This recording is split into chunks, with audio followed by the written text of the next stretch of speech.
The way you speak to yourself each day decides the life you build. Say the right things, and you change everything. Most people don't realize this, but your day doesn't start when the alarm goes off. It starts the moment you speak to yourself. What you tell yourself in those first few seconds can lift you or crush you. And if you're like most people, you've probably been way too hard on yourself for far too long. This isn't just about motivation, it's about mental rewiring. It's about taking 10 simple, clear, and powerful thoughts and making them a daily practice. This is 10 things to tell yourself every day. Not once a week, not when life feels easy, every day, because repetition is what reprograms your mind. If you're tired of feeling stuck, if your thoughts often pull you down instead of pushing you forward, this can shift everything. One thought at a time. Stay with this. It's built for your mind, your energy, and your life. Chapter 1. Start your day knowing you have a new chance. You know, every morning the world gives you something priceless. A new chance, a new page, a new start. Most people wake up and rush into the same old noise, the same phone, the same worries, the same habits.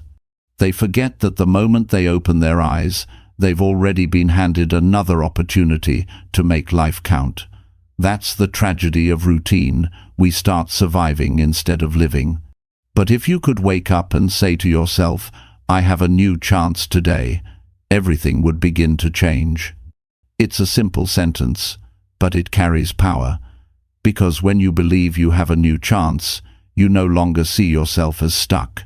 You stop carrying yesterday's mistakes into today's potential. You stop defining yourself by what went wrong, and you begin to build on what can go right. That's what separates people who grow from people who just go in circles. Growth begins with a decision, a quiet but powerful choice to start again. Every single morning is a restart button, not just for your schedule, but for your attitude, your habits, your relationships, your goals, your future. You can wake up tired or wake up thankful. You can wake up thinking of what you lost or what you still have. The difference is perspective, and perspective is everything. It's not luck that makes people successful, it's the way they think when the day begins. When I wake up, I remind myself that time is running, and the clock doesn't wait. The day will pass whether I use it or not. That thought alone keeps me grounded. You see, the clock doesn't slow down for your doubts. It doesn't stop because you're afraid. It doesn't care if you're sad or confused. It keeps moving, and so must you. Every new day is not just another 24 hours. It's a window to prove something to yourself, that you can be better than you were yesterday. But most people never use that window. They carry old regrets into the new day. They drag yesterday's failures into today's possibilities. They replay the same stories. I can't, I tried, it's too late. The mind becomes a loop of the past, and the new day loses its value. You can't see a new chance if you're still staring at the old pain. The truth is, yesterday is over. It's gone. It doesn't exist anymore except in your memory, and you can choose what kind of memory it becomes. You can let it teach you, or you can let it trap you. The power of a new day lies in your ability to forgive yourself, to say, I made mistakes, but I'm not the mistake. That takes maturity. It takes strength. It's not weakness to start again, it's wisdom. People often confuse starting over with failure, but it's the opposite. Every time you start again, you're proving you're still in the game. You're saying to life, I'm not finished. Starting your day, knowing you have a new chance, also means you stop waiting for permission. You stop waiting for the perfect mood, the perfect timing, the perfect plan. There's no perfect start. There's only now. People waste years waiting for motivation, but motivation doesn't show up first. Action does. And once you start, Once you take that first step, the energy follows. So when you open your eyes in the morning, don't wait to feel ready. Just start moving. Move your body, move your thoughts, move your life forward, even if it's one small step at a time. You may not realize it, but the way you begin your day sets the rhythm for everything that follows. If you start it with complaints, your day will echo that. If you start it with gratitude, your day will expand. If you start it with hesitation, you'll see obstacles. If you start it with belief, you'll find solutions. That's how the mind works. It looks for evidence of whatever you feed it. Feed it doubt, and it'll prove you right. Feed it faith, and it'll open doors. So when you wake up, take a moment before the world starts pulling you in different directions. Take a breath and realize, this day is your shot to rewrite something in your life. Maybe it's your attitude at work. Maybe it's your patience with your family. Maybe it's your commitment to your dream. You don't have to fix your whole life today. You just have to start. Most people underestimate the power of small beginnings. They think change only matters when it's big and loud. But it's the quiet consistency that shapes a life. Saying to yourself, I have a new chance, is not about instant transformation. It's about reminding your mind to stay open. It's about building momentum. It's about refusing to give up on yourself. If you want to see your life change, pay attention to your mornings. That's where your character is built. That's where you decide who you're going to be that day. Discipline is not something you find. It's something you create every morning when you choose not to give up. Some mornings you'll feel tired. Some mornings you'll feel lost. Some mornings you'll wonder if you're ever going to get there. That's normal. That's human. But the moment you tell yourself, I still have a new chance, you take back control. You give yourself permission to move again. Because progress doesn't demand perfection, it only asks for participation. You might not control what happens today. You might face delays, rejections, misunderstandings. That's part of life. But what you do control is how you start the day, how you respond, what you decide to believe. That's your power. No one can take that from you unless you hand it over. And when you start to live this way, something inside you shifts. You stop being a victim of your past and start being a designer of your future. You start taking ownership of your days. You stop saying someday and start saying today. You stop measuring yourself by what went wrong and begin building from what's right. Every morning is an invitation not from the world, but from your own potential. It says, do something with me, use me well, make me count. And every night when you go to bed, you'll know if you did. Because peace doesn't come from having an easy day. It comes from knowing you didn't waste the one you had. So, start your day with awareness. Don't scroll through your phone before you've scrolled through your thoughts. Don't rush into noise before you've grounded your purpose. Say to yourself, this day is mine. Feel it in your chest. Say it until you believe it. You are not running out of time. You are running out of excuses. There's a difference. You're alive. You have energy in your lungs, strength in your body, thoughts in your mind. That means you have a chance. That means life hasn't finished with you yet, and that's not something to waste. If you've been through failure, you're not broken. You're educated. You've learned what doesn't work, which means you're closer to what does. If you've been through heartbreak, you're not lost. You're learning how to love deeper. If you've made mistakes, you're not unworthy. You're human. Every scar is proof you tried. Every new day is proof you can try again. There's a peace that comes when you finally stop punishing yourself for the past and start preparing for the future. You realize you can't change what's behind you, but you can still change what's ahead. That peace doesn't mean you forget your past. It means you've stopped living inside it. And here's something powerful: people around you feel your energy. They notice when you start showing up differently. When you stop complaining and start taking action. When you stop talking about what went wrong and start focusing on what's next. You become a light in the room, not because you're perfect, but because you're real. Because you've learned that every day is a gift, not a guarantee. You can't wait for life to slow down before you start living it. The best time to begin again is always now. Even if you're scared, even if you're tired, even if you've failed 100 times. The only mistake left would be to stop trying. So when you wake up tomorrow morning, before the world asks anything of you, remind yourself, you have a new chance. Not a perfect one, but a real one. A chance to be honest. A chance to grow. A chance to be kind. A chance to focus. A chance to move forward. And when you start treating every morning as that a new chance, you stop wasting your days waiting for happiness, and you start creating it. You stop chasing meaning and start building it. You stop counting how many days you've lost, and you start celebrating how many you've gained. You are not defined by the day you failed. You are defined by the day you decided to try again. Every sunrise is a reminder that you are still in the game. The question is, what will you do with it? So, start your day knowing you have a new chance. Breathe it in. Own it. Live it.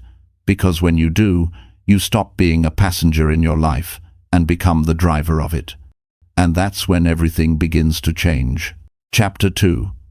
Remind yourself you are already enough to begin. There's something powerful that happens when you stop waiting to feel worthy and start living as if you already are. The idea that you need to prove yourself before beginning, that you need to earn permission to take the first step, is what keeps so many people stuck. You don't have to become perfect before you start. You don't need more validation, more approval, or more preparation to take action toward your goals. You only need the belief that who you are right now is enough to begin. You see, the world conditions us to think we must reach some invisible standard before we deserve to try. We tell ourselves we'll start when we lose weight, when we feel confident, when we have more money, when people understand us, and while we're waiting for that right time, life keeps moving. Years pass, opportunities fade, and the moment that could have changed everything slips quietly away. The truth is, there is no right time, there is only now. And you, as you are today, are already enough to take that first step. Most people underestimate how capable they already are. They focus on what they lack instead of what they have. They see their imperfections as proof they aren't ready, when in reality those imperfections are what make them real, relatable, and strong. You don't grow into worthiness. You recognize it, and once you do, you start seeing yourself differently. You walk into rooms with more calm. You face problems with more confidence. You stop begging life to approve of you because you already have. When I say remind yourself that you are enough to begin, I mean you need to look in the mirror and stop disqualifying yourself. You've already survived things that once felt impossible. You've already learned lessons that shaped who you are. You've already built resilience that most people never see. That means you already have everything you need to begin. You're not missing anything, you're just doubting what you have. Every journey starts with a beginning that feels uncertain. No one begins confident. Confidence is not a requirement, it's a result. It's built through action, not before it. The people you admire, the ones who seem fearless, focused, unstoppable, they didn't start that way. They began unsure, unprepared, and scared, just like you. The difference is they started anyway. They didn't wait for the perfect version of themselves to show up. They used the version they had. And that's the truth about growth. It's not about waiting until you're ready. It's about trusting that you can figure it out along the way. Readiness is not a feeling, it's a decision. You decide that who you are today is capable of taking the first step. You decide that your self-worth doesn't depend on your achievements. You decide that you're enough right now to begin, even if you don't have it all together. The belief that you're not enough comes from years of comparison. You look around and see other people doing more, having more, looking more put together. You start to believe that because you're behind, you're not worthy. But that's a dangerous illusion. Everyone's timeline is different. Everyone's story is unique. You can't measure your journey using someone else's ruler. You don't need to be them to be valuable. You only need to be you, fully and unapologetically. It takes courage to stop comparing and start appreciating your own process. You have strengths that others don't. You have experiences that shaped your understanding in ways no one else has lived. And those things, when combined, make you powerful.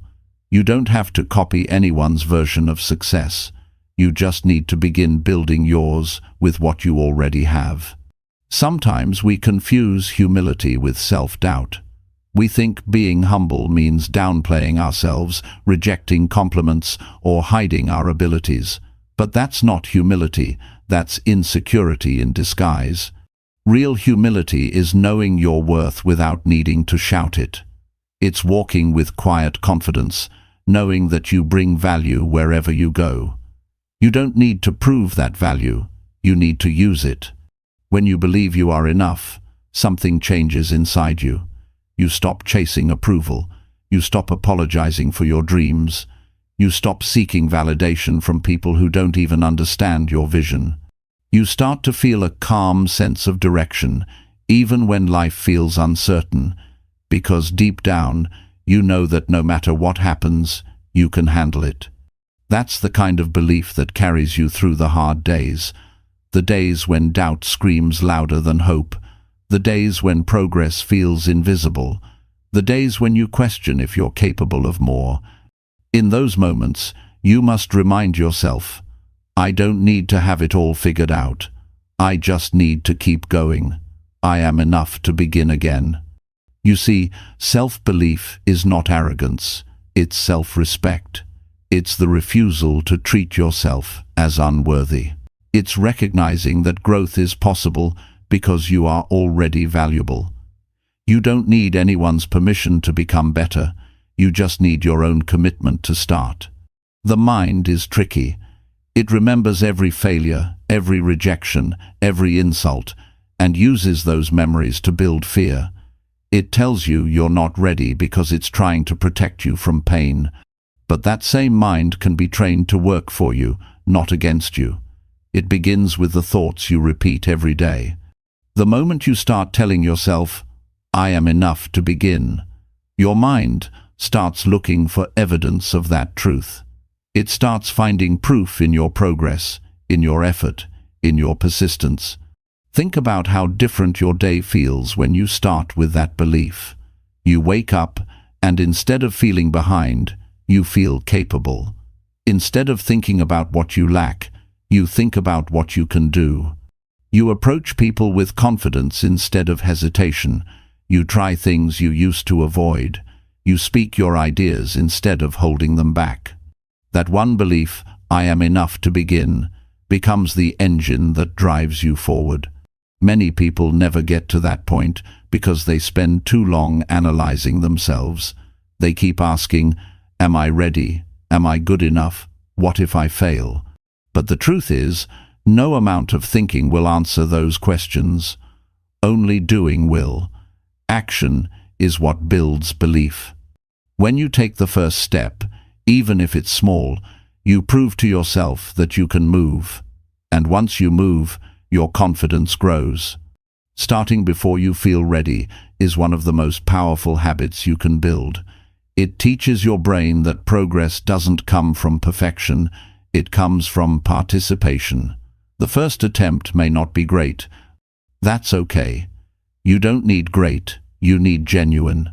The more you show up, the more you improve. You can't get good at something you never begin. There's something freeing about knowing you're enough. You stop performing for others. You stop chasing acceptance. You start living in alignment with what matters to you. That's when you begin making real progress, when your choices come from self-worth, not self-doubt. It's easy to forget your worth when life gets hard, when things fall apart, when people disappoint you, when plans fail. But that's exactly when you need to remember it most. Your worth is not based on your success. It's based on your existence. You are valuable because you exist. You are capable because you're willing. You are deserving because you are human. You might be thinking, but I've made too many mistakes. Everyone has. Mistakes don't make you unworthy. They make you wiser. Every time you failed, you learned something that shaped your understanding. Every time you were rejected, you built strength you didn't have before. You are standing on a foundation of experience that makes you ready for more than you think. When you live with the belief that you're enough, you start giving yourself permission to try again. You allow yourself to learn without judgment. You stop waiting to be perfect before you show up. You stop hiding from your dreams because you no longer believe they belong to someone better. They belong to you, and you belong in the arena of effort, not the corner of hesitation. And here's the truth about life. No one else can give you the confidence you're waiting for. No one else can hand you permission to start. It has to come from within. You have to be the one to say, "This is my time. This is my chance. I'm going to begin." And when you do that, you take back control of your life. There's beauty in beginning imperfectly. It's honest. It's real. It's what makes the process meaningful. Every great story starts with a moment when someone decided to begin, even while doubting themselves. Every success you've ever admired started as uncertainty. The courage to begin while feeling unready is what separates dreamers from doers.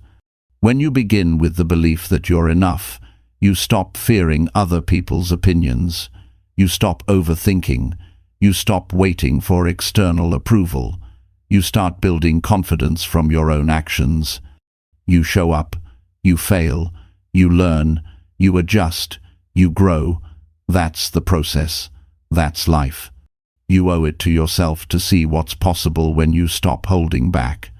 There's a version of you waiting to be discovered, and the only way to meet that version is by beginning. You don't need to fix everything before you start. You just need to start where you are, with what you have, and with who you are today. Remind yourself daily, you are already enough to begin. You have what it takes to grow, to improve, to make something meaningful. You don't have to earn that right. You were born with it. The moment you accept that truth, you stop living from fear and start living from purpose. There will always be room to grow, but growth doesn't come from shame, it comes from self-acceptance. The most powerful thing you can do for your future is to stop disqualifying your present. You are not behind. You are not too late. You are right where you need to be to start something meaningful. So today, stand up and remind yourself, you are already enough to begin. Not tomorrow, not next week, not when everything feels right today. Because the only thing standing between you and the life you want is the belief that you're not ready. The truth is, you are. You always have been. Now it's time to prove it to yourself by taking that first step. Chapter 3. Speak kindly because your words shape your mood. The words you speak to yourself decide how you feel, how you act, and what kind of day you live. Most people never realize the power sitting inside their own voice. They speak harshly to themselves, criticize every small mistake, and then wonder why they feel drained before the day even begins. Your mind listens to your words like commands. Every statement becomes instruction. Every phrase becomes direction. When you say you're not good enough, your body feels it. When you say you can't do it, your motivation fades. But when you speak with kindness, your mood begins to shift. Your energy rises and your confidence quietly rebuilds. The way you talk to yourself is more important than the way anyone else talks to you. You spend every moment of your life inside your own thoughts. That means your internal voice becomes your constant companion, shaping your attitude and emotional state. Many people try to control the outside world, jobs, relationships, circumstances, but neglect the most powerful influence of all, their own self-talk. You can't expect peace if your mind is full of insults toward yourself. You can't feel strong if your words keep tearing you down. Kindness in speech is not weakness, it's wisdom. It's understanding that tone and language can either fuel you or drain you. When you treat yourself with the same compassion you'd offer a friend, your entire emotional world changes. You begin to feel lighter. You recover faster from failure. You stop replaying every small flaw in your mind because you start realizing you deserve respect from yourself. It's strange how people easily encourage others, but struggle to encourage themselves. You tell your friends, "You'll be fine, you're doing great." But when you make a mistake, you say, "I'm so stupid," or "I always ruin everything." That's not harmless talk. Every harsh word reinforces a belief. Over time, those beliefs form your identity. You start behaving according to the story your words create. That's why it's so important to speak kindly. Your brain is always listening. Your words set the emotional temperature of your life. Speak with warmth, and you'll feel calmer. Speak with cruelty, and you'll feel cold inside. The things you tell yourself become habits. If you wake up and immediately say, "This is going to be a terrible day," you'll subconsciously look for proof that you're right. But if you say, "I'll handle whatever comes my way today," your mind prepares to cooperate with strength. It's not magic, it's psychology. The brain seeks consistency. It aligns your emotions with your words to make your reality match your thoughts. This is why some people can live in chaos and still feel balanced.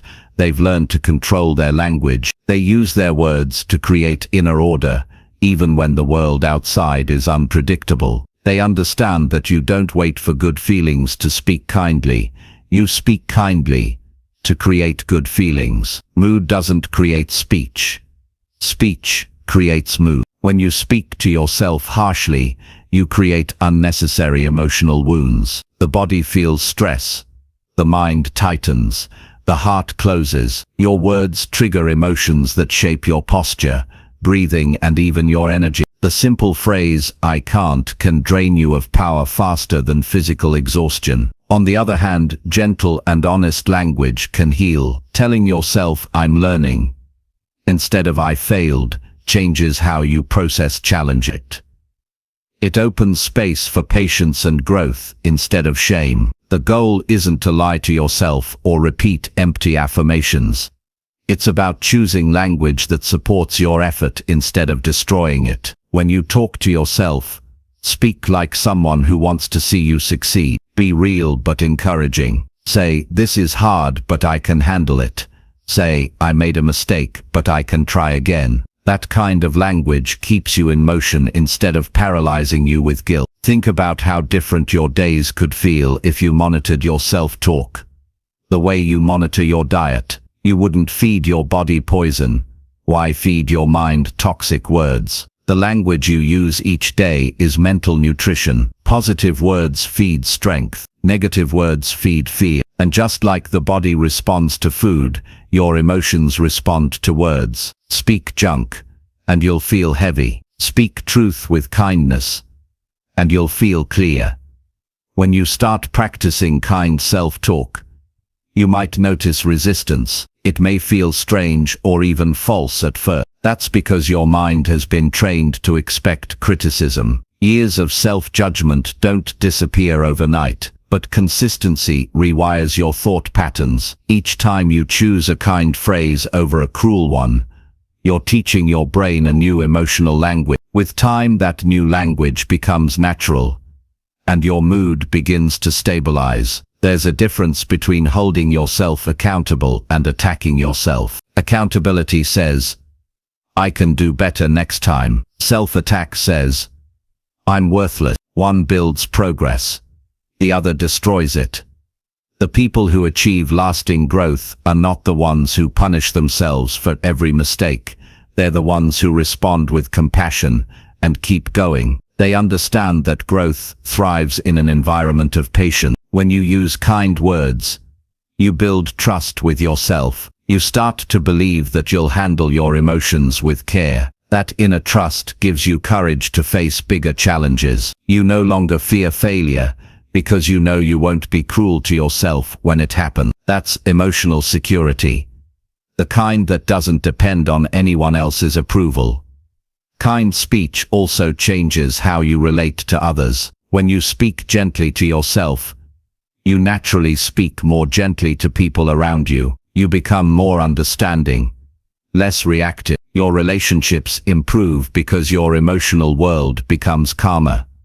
You stop projecting your frustration onto others because you're no longer fighting with yourself inside. Notice how children react to tone. When spoken to kindly, they open up. When spoken to harshly, they close off. Adults are the same. Inside each person is a mind that responds to tone, not just words. When you speak kindly to yourself, you create a safe inner environment where ideas can grow and healing can happen. When your internal language is full of blame and criticism, your motivation hides. It's scared to come out. The mind is not built to thrive under constant verbal attack. If your daily thoughts are full of self-insults, no amount of success will make you happy. You'll reach goals, but still feel empty, because your inner dialogue will find something wrong again. That's why you must fix the way you talk to yourself before chasing bigger achievements. Peace doesn't come from external wins. It comes from internal understanding. Kindness in language doesn't mean you ignore truth. It means you deliver truth in a way that encourages growth. Instead of saying, "I'm lazy," you can say, "I need to work on consistency." Instead of saying, "I always mess up," you can say, "I made a mistake, and I'll learn from it." The information is the same, but the tone changes everything. The first approach kills motivation. The second strengthens it. You shape your emotional world every time you open your mouth. Even casual phrases like "I'm so tired," "I'm so busy," or "I can't deal with this" tell your body to shut down. You begin to act according to the language you use. But when you say, "I'll take it one step at a time," your body releases tension. You feel calmer. You breathe easier. It's a small shift that leads to big emotional change. Kind words also increase your resilience. When life gets tough, negative self-talk makes challenges heavier than they already are. You start battling both the problem and your own criticism. But kind language removes that second battle. It frees energy to actually solve the problem. Encouraging words become mental fuel, helping you think clearer and move forward. Pay attention to how you speak during stressful moments. Do you attack yourself or support yourself? Do you use words that make you panic or words that help you focus? The habit of kind speech doesn't just create peace. It creates strength, because strength isn't the absence of fear. It's the ability to stay calm and grounded while facing it. When you practice speaking kindly, you'll notice your emotional recovery improve. You'll bounce back faster from setbacks. You'll notice that disappointment hurts less. You'll even find you're smiling more often. Not because everything's perfect, but because you've learned how to speak peace into your own mind. The world is already full of voices ready to criticize you. Don't add your own to the list. Be the voice that lifts you. The one that says, "I can try again. I'm doing my best. I'm improving." Those words are not weakness. They're strength disguised as gentleness. It takes maturity to be kind to yourself in a world that glorifies harshness. Your self-talk creates emotional patterns that ripple into everything you do. Speak in a way that makes you feel capable, not defeated. When you speak kindly, you start treating challenges as lessons instead of punishment. You stop labeling yourself as a failure and start seeing yourself as a learner. You stop being your own enemy and start being your greatest ally. Imagine going through your day with an inner voice that encourages you instead of criticizing you. You'd stand taller. You'd make decisions faster. You'd stop avoiding opportunities because fear of judgment would fade. That's the power of kind speech. It builds emotional safety, and when you feel safe inside, you start living boldly outside. Your words are seeds. Speak despair, and you grow doubt. Speak hope, and you grow confidence. Speak harshness, and you grow anxiety. Speak compassion, and you grow peace. Every sentence plants something in your heart. Choose carefully what you plant, because what you plant, you'll eventually feel. So each morning, before you face the world, listen to your inner voice. If it's unkind, change the tone. If it's impatient, slow it down. If it's critical, make it constructive. You have the power to rewrite the script. The same mouth that can tear you down can also build you up. And when you start doing that, your life begins to change in ways that no external success ever could.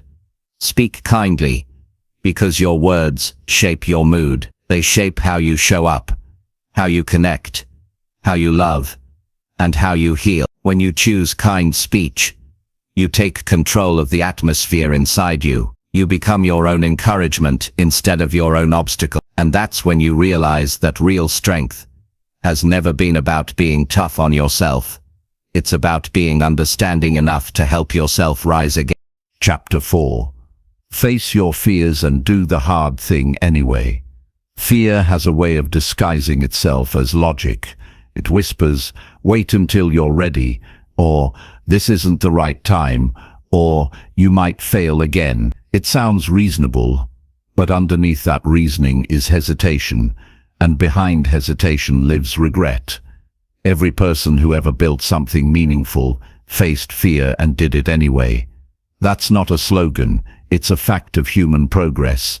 The people who create change are not fearless. They are simply the ones who stopped waiting for fear to disappear before they moved forward. Fear is part of being alive.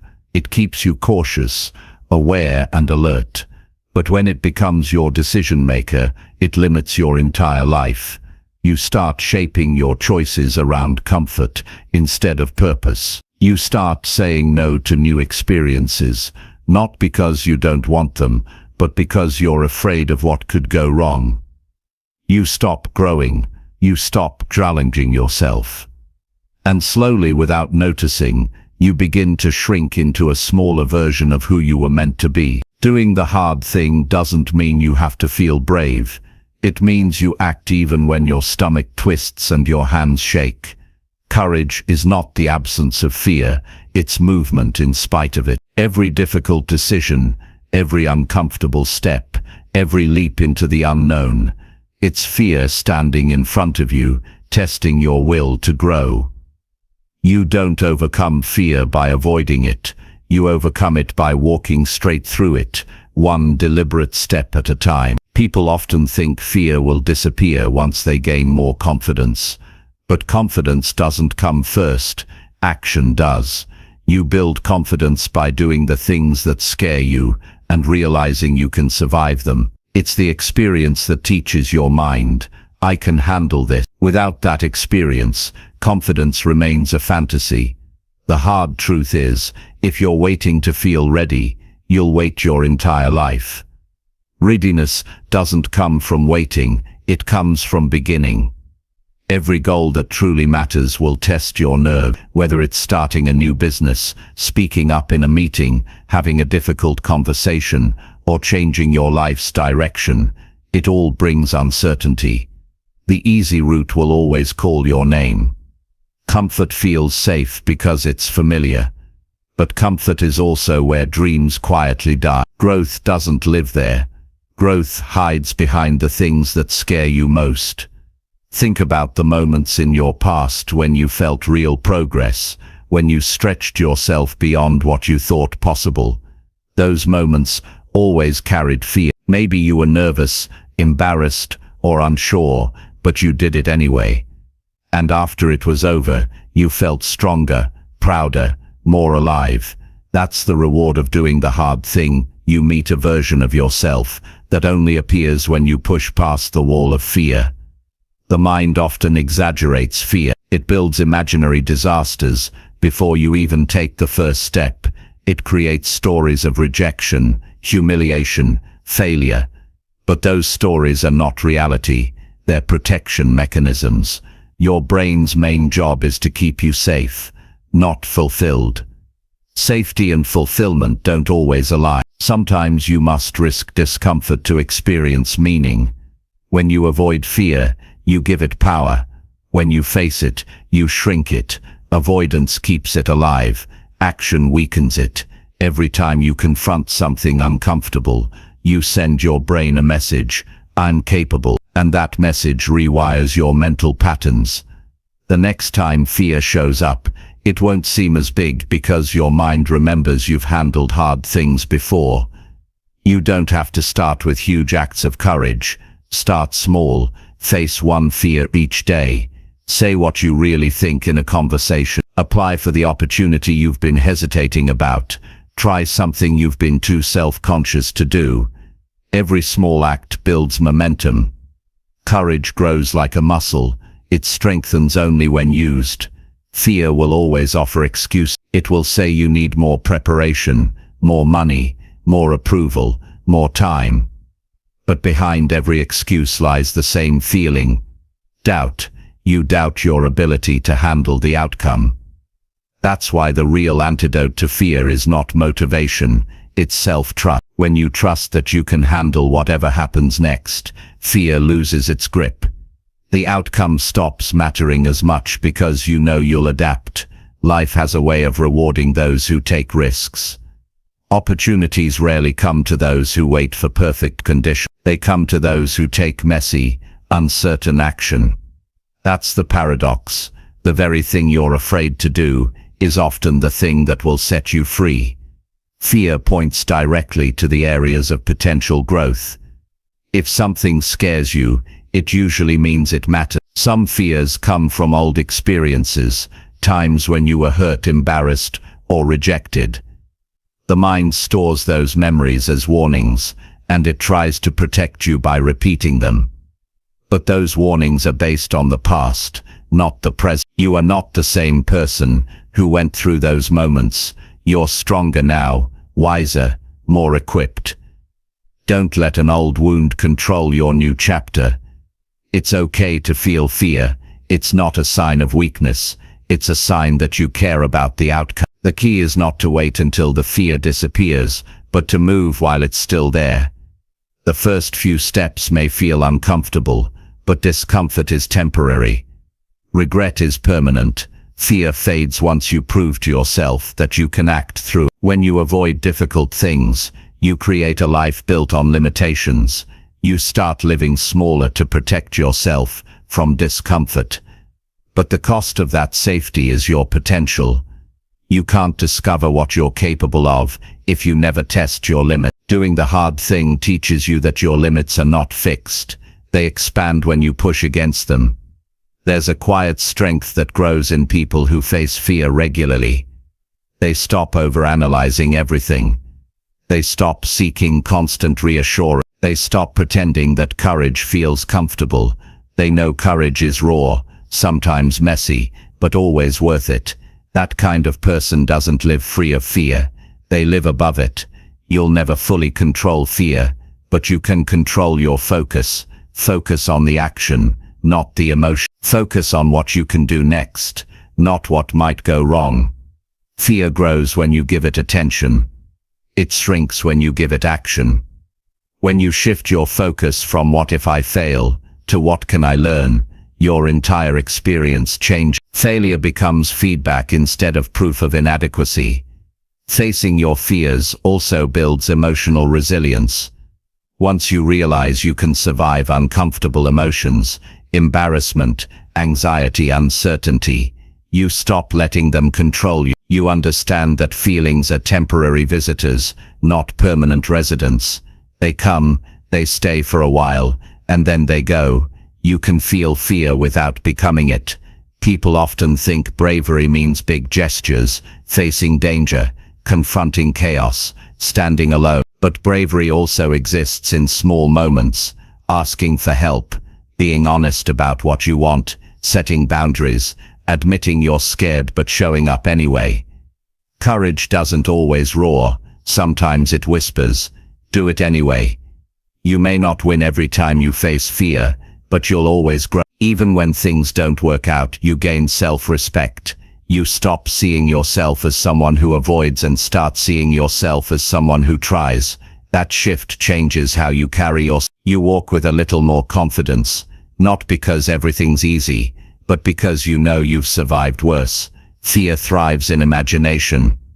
It's rarely as bad as you expect. The presentation you dread, the conversation you avoid, the change you fear, once you face them, you realize they're just moments, not monsters.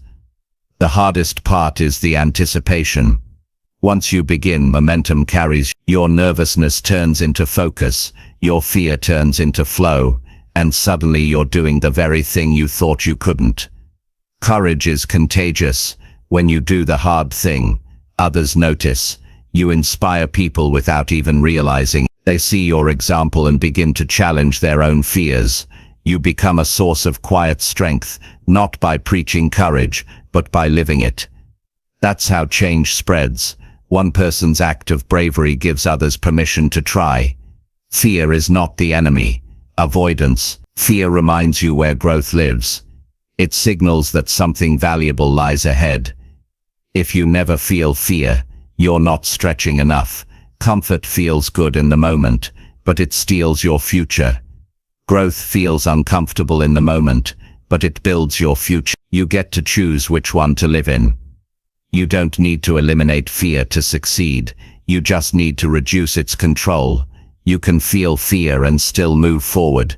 You can hear its voice without obeying it. You can acknowledge it and still decide, I'm doing this. That decision, the decision to act despite emotion, is what separates progress from paralysis. Remember, courage doesn't guarantee success, but fear guarantees stagnation.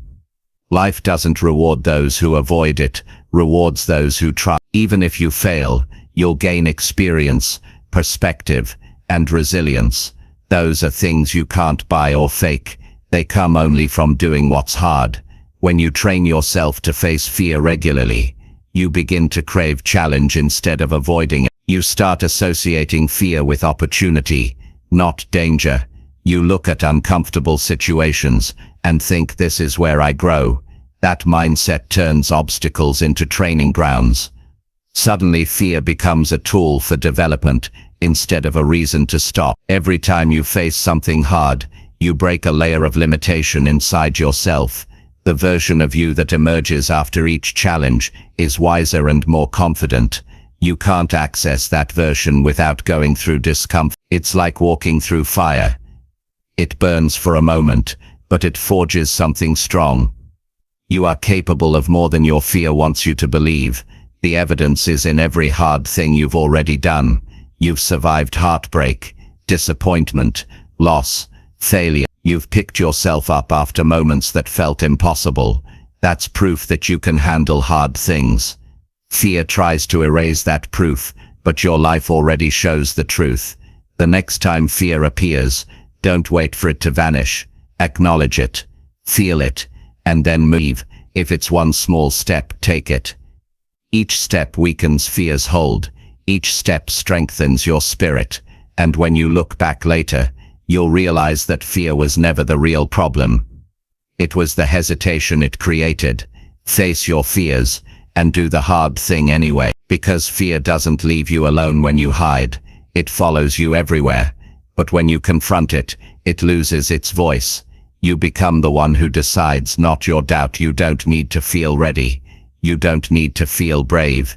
You just need to move. And once you do, fear stops being the wall in front of you and becomes the ground you've already walked over. Chapter 5. Focus on what makes you feel genuinely alive. There's a quiet emptiness that settles in when you go through life only doing what's expected, but never what makes you feel alive. Many people wake up each day running on autopilot. They move from task to task, crossing off lists, fulfilling obligations, answering messages, But deep inside, there's a voice asking, is this all there is? That question doesn't come from laziness or ingratitude. It comes from a soul that's tired of surviving and ready to start living. Life wasn't designed to be endured. It was meant to be experienced. You were not born to only exist. You were born to feel alive. Feeling alive doesn't mean constant excitement or endless pleasure. It's not about escaping responsibility or chasing distraction. It's about connecting with what gives you meaning, what lights up your heart, what reminds you that you are part of something bigger than the routine you live in. It's about doing the things that awaken your curiosity, challenge your strength, and bring you back to yourself when the world feels heavy. When you start focusing on what makes you feel alive, you begin to see how much of your life has been spent on autopilot. You notice how often you say yes to things that drain you and no to things that inspire you. You realize that you've been chasing busyness, not purpose. And it's not because you don't care, it's because life teaches you to value productivity over fulfillment. We grow up believing that success means checking boxes, not feeling joy. But real success is waking up with energy and going to bed with peace. There's something deeply human about wanting to feel alive. It's the reason we seek connection, adventure, growth, and creation. You can have all the comforts in the world and still feel numb if nothing you do stirs your soul. You can have status, money, recognition, but if your days feel like repetition without meaning, that's not living, it's existing with a pulse. Feeling alive is about reconnecting with the spark that gets buried under routines, responsibilities, and noise. The first step to focusing on what makes you feel alive is awareness. You have to stop long enough to notice what brings you energy and what takes it away. Pay attention to moments when time seems to disappear because you're fully engaged. Notice when your mind feels clear and your heart feels full. It could be creating something, helping someone, learning, teaching, moving your body, or simply sitting in silence. Those moments are clues. They're not random. They point toward what truly matters to you. Too many people ignore those clues because they've convinced themselves they don't have time for joy. They tell themselves, I'll do it later when things slow down, but later never comes. There will always be more work, more bills, more obligations. Life doesn't pause for you to find yourself. You have to carve that time out deliberately. You have to protect the things that make you feel alive the same way you protect your responsibilities, because they are a responsibility too to your well-being and your growth. When you start honoring what brings you joy, you notice your energy shift. You stop feeling like you're dragging yourself through the day. Your mind becomes clearer, your patience grows, and your motivation starts to rebuild naturally. It's not about quitting everything that's hard. It's about balancing what drains you with what refills you. You can handle stress when your life also includes meaning. You can endure pressure when you know what you're working for. What makes you feel alive might not look impressive to anyone else, and that's okay. It's personal. It's unique. For one person, it's writing late into the night. For another, it's hiking in silence, playing music, cooking, mentoring, or building something from scratch. The world tries to define what should make you happy, but only you can decide what gives you life. Comparison kills authenticity. You don't need to justify your joy to anyone. There's a part of you that remembers who you were before fear and expectations started controlling your choices. That part still lives in you. It's the part that lights up when you talk about your passions, the part that smiles when you lose yourself in something you love. When you reconnect with that version of yourself, you feel real again. You stop pretending to be what the world demands and start being who you are. Life will always have responsibilities, but there's a difference between living responsibly and living robotically. Responsibility means taking care of what matters. Robotic living means losing your sense of meaning while doing it. You can be a good parent, employee, friend, or partner and still have space to nurture your spirit. In fact, the more you feed your soul, the better you become for everyone around you. You show up with more presence, more patience, and more authenticity. It takes courage to focus on what makes you feel alive, because it often means letting go of what only looks right. It may mean disappointing others, changing direction, or saying no to things you once said yes to. People might not understand it, but they don't have to. You're not living their life, you're living yours. The people who truly care about you will respect your need to grow, and the ones who don't were never meant to define your path. When you focus on what makes you feel alive, you start noticing beauty again. You begin to see the small details you used to rush past. The way light falls through a window, the sound of laughter, the feeling of gratitude for simple moments. Aliveness makes you more present. It slows you down in a way that doesn't waste time but deepens it. Life starts feeling richer, not because the circumstances changed but because you did. It's easy to forget that feeling alive doesn't require major life changes. You don't have to move to a new city or quit your job to reconnect with meaning. Sometimes it's about how you approach your current life. Bring more intention to ordinary moments. Listen deeply when someone speaks. Take a walk without your phone. Do something creative for no reason. Allow yourself to feel wonder again. When you do that, you'll find that aliveness is not something you chase, it's something you allow. The problem isn't that people don't want to feel alive, it's that they're afraid of what it requires. Feeling alive means being honest about what's missing. It means facing the truth about what's not working, and being brave enough to make changes. That's uncomfortable, so most people settle for distraction instead of transformation. They fill their days with noise to avoid the quiet voice inside saying, "This isn't it." But that voice doesn't go away. It gets louder with time. There's nothing selfish about wanting to feel alive. It's not indulgence, it's alignment. When you live connected to what excites and fulfills you, you contribute more to the world. You create, you give, you inspire. The most impactful people are those who operate from a place of passion, not obligation. They've found something that lights them up, and that energy becomes contagious. You can't pour from emptiness, but when you're alive inside, you overflow naturally. Sometimes life will numb you. Stress, loss, failure, disappointment, they all drain your spirit. During those seasons, it's not about pretending to be happy, it's about finding small sparks to remind you that life still holds meaning. Go back to the things that ground you.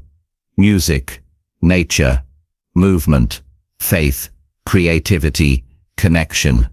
Don't underestimate the power of small joys. They might not solve everything, but they can keep you going until you rebuild your strength. When you focus on what makes you feel alive, you also learn to let go of what doesn't. You stop holding on to relationships, jobs, or habits that suffocate you. You start saying no more often. You stop forcing yourself into versions of success that leave you empty. You stop apologizing for wanting peace over approval. That's not weakness, that's wisdom. You're finally choosing to live your truth instead of performing for acceptance.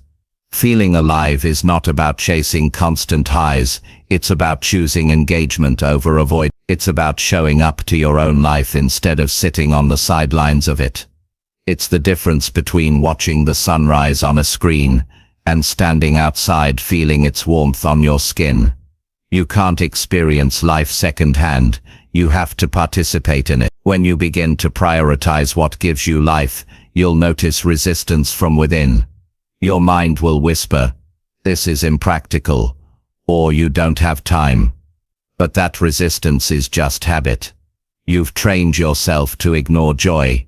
Start retraining it. Give yourself permission to do one thing each day that reconnects you to yourself, no matter how small. The repetition of small aliveness builds into a lifestyle that feels meaningful again. Don't confuse distraction with fulfillment. Scrolling through noise, binge-watching shows, or escaping through busyness might temporarily numb the emptiness, but they won't fill it. True aliveness requires participation. It requires effort, curiosity, and attention. It's about being fully present in whatever you do, not half there while your mind drifts somewhere else. There's a simple way to test if something makes you feel alive. Notice your energy afterward. Do you feel lighter or heavier? Open or drained? At peace or restless? Your body always tells the truth. Start listening to it. If something repeatedly leaves you empty, it's not for you. If something fills you with clarity and quiet joy, protect it. Build your days around it. The more you follow what makes you feel alive, the more aligned your life becomes. Decisions become clearer because they're guided by energy, not pressure. You stop chasing what looks good and start choosing what feels right. You stop worrying about how others perceive your choices and start caring about how those choices make you feel. That's when you know you're living authentically. Every day, life gives you hundreds of chances to feel alive. A conversation, a moment of laughter, a small victory, a connection, a new idea. These are all reminders that life is happening now. The goal isn't to find excitement in every moment. It's to find meaning in enough of them, that your days start to feel full again. So take a step back and ask yourself, what makes me feel alive? Not what impresses others, not what seems successful, not what's expected. What truly makes you come alive? Then give that part of your life more space. Nurture it. Build around it. Because life expands in the direction of your attention. Focus on what drains you, and you'll feel exhausted. Focus on what gives you life, and you'll feel free. You have one life, one chance to turn your time into something that feels real. Don't waste it being half awake. Don't let fear, pressure, or expectation steal the spark from you. Protect it. Feed it. Live it. The world doesn't need more people running on empty. It needs people who are fully alive. And that starts with you choosing, every single day, to focus on what makes you feel that way. Chapter 6. Let yourself start over as many times as needed. Starting over is not a sign of failure. It's a sign that you're still willing to grow, still willing to try, still willing to believe that life can get better. The idea that you only get one chance, one path, or one version of success is one of the greatest lies we've been taught. Life is not a straight road, it's a series of restarts, adjustments and new beginnings. You can fall, lose your way, or outgrow the person you once were and still have the right to begin again. That's not weakness, that's courage in its purest form. There will be seasons when everything you built starts to crumble. The job you worked for years might end. The relationship you thought would last may break apart. The plan you had for your future may stop making sense. In those moments, it's easy to feel lost, like you've wasted time or failed at something essential. But starting over doesn't mean you've lost everything. It means you've gained the wisdom to begin differently. You're not going back to zero, you're returning to life with experience, with deeper understanding, with lessons that you could never have learned any other way. The ability to start over is one of the most powerful human strengths. It means you're flexible, adaptive, and alive. It means you refuse to let disappointment define the rest of your story. Too many people stay stuck because they're afraid to begin again. They cling to what no longer fits out of fear of appearing inconsistent or weak. But holding on to something that's already broken doesn't make you strong, it keeps you stagnant. Starting over, however many times it takes, is how you rebuild your life into something truer. You don't need permission to start over. You don't need to explain yourself to anyone. The only approval you need is your own. People might not understand your choice to walk away from something familiar. They might call it giving up, but deep down you'll know that you're not quitting. You're choosing peace over pretending.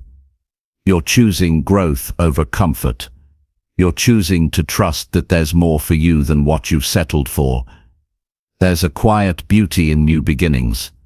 The first breath after a breakdown. The moment you wake up and decide that yesterday doesn't get to control you anymore. The decision to move forward even when it hurts. That's where strength lives. In the quiet choice to rebuild. And sometimes rebuilding doesn't look glamorous. It's messy. It's slow. It's uncertain. But it's real, and real growth always starts in the rubble of what you thought you couldn't live without. When you start over, you give yourself permission to evolve. You stop forcing yourself to be the person you used to be.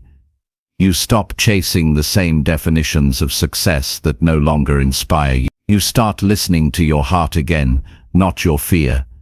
You start making decisions based on who you're becoming, not who you were. There's freedom in that. There's power in that. It's easy to look at your past and feel regret for the time you lost. But regret only holds value if it teaches you something. Every wrong turn, every mistake, every ending brought you closer to clarity.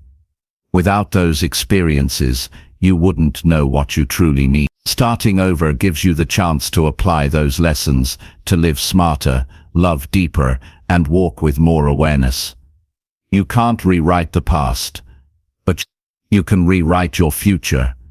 Sometimes the hardest part of starting over is forgiving yourself. You might replay every decision, wondering why you didn't see it sooner, why you stayed too long, why you believed what you did. But forgiveness is the only way forward. You did the best you could with what you knew at the time. Beating yourself up doesn't change the past. It only delays your healing. Starting over begins with compassion. You have to stop punishing yourself for how long it took to wake up. The point is, you did. The truth is, most of the people who look confident and composed have started over many times.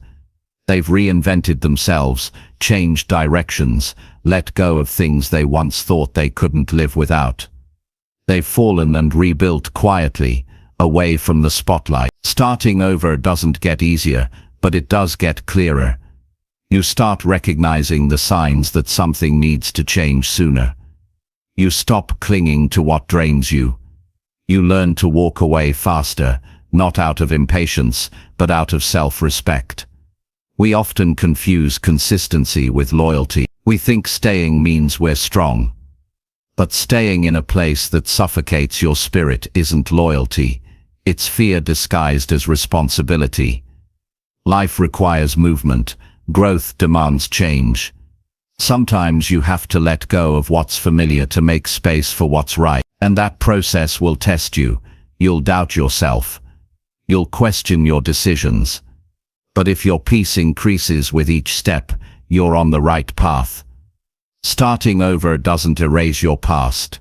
It doesn't mean you're abandoning who you were. It means you're integrating your past into a wiser version of yourself. Every time you begin again, you bring everything you've learned with you. The heartbreak, the lessons, the strength, all of it becomes part of your foundation. Starting over isn't starting from nothing, it's starting from experience. There's no expiration date on reinvention. You can decide at any age, at any stage, to shift directions. You can change your career at 40.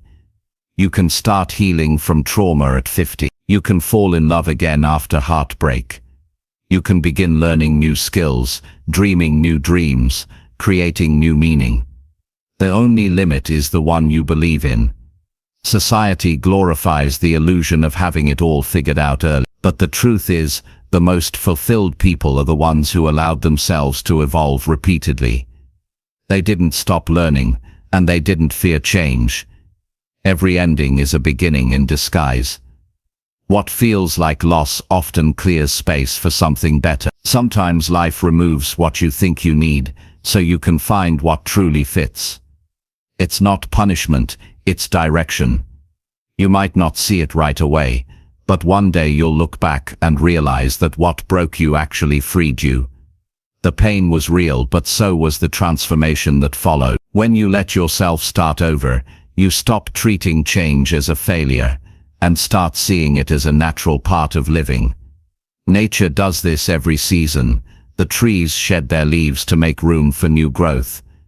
They don't mourn the old leaves, they trust the process. You can do the same. You can shed what no longer serves you, even if it once made you happy.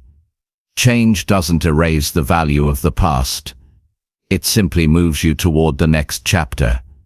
To start over, you have to let go of control. You won't know how everything will unfold.